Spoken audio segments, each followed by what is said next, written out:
Hello mga tropa, welcome back to Love Chef Yaco Vlog. So for today's video, ayan, ituturo ko na sa inyo ang Chef Yaco style pizza sauce mga tropa. Yung ginagamit natin sa paggawa ng pizza. So sa lahat ng mga nagtatanong dyan, eto na. So gawin na natin yan. So makikita nyo lahat ng ingredients. Focus ko na lang mga tropa. Unang-una, ayan, pag mainit na yung ating kawali o kaldero o kung saan nyo pwedeng lutuin, lagyan nyo ng olive oil mga tropa. Olive oil. Yan. Olive oil. And then butter. Depende kung gaano karami yung ano nyo. So ito yung butter na gagamitin natin.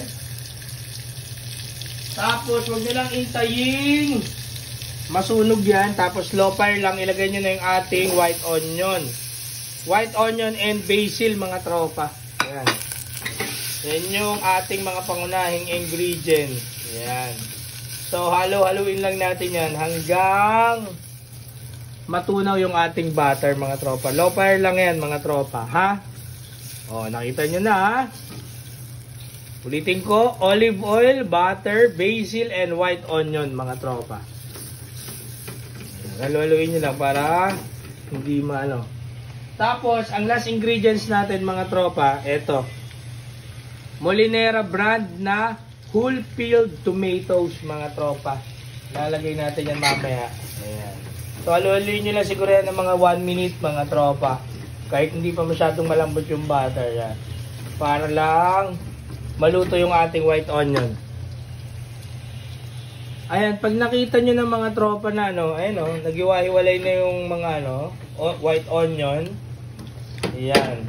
Pwede nyo nang ilagay yung ating Molinera whole peeled tomatoes mga tropa. Ayan. Ayan. Tapos halu-haluin nyo lang yan mga tropa. Ayan o. Tapos i-bring to boil nyo lang yan mga tropa. Siguro 5 minutes to 7 minutes mga tropa. Ayan. Pakuluin lang natin yan. Tapos after nyan, saka naman natin siya i-blender.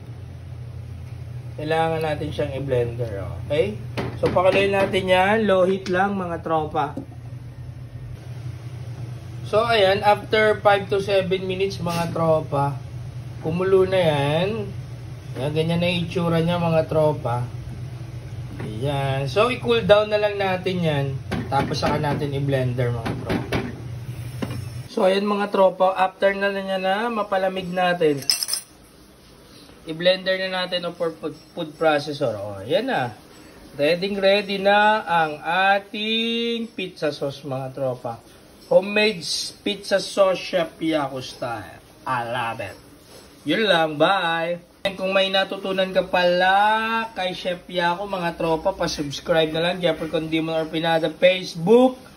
Yan, Chef Yaco yung ating page, and Chef Yaco Vlog yung ating YouTube and TikTok, mga tropa. Gawin mo na rin sa pamilya mo, pizza, mga tropa. I love it. Bye! Ayan na naman, mga tropa. Welcome back to Love Chef Yaco Vlog. Nakagawa na naman tayo ng pizza. Nagka-time na naman tayo.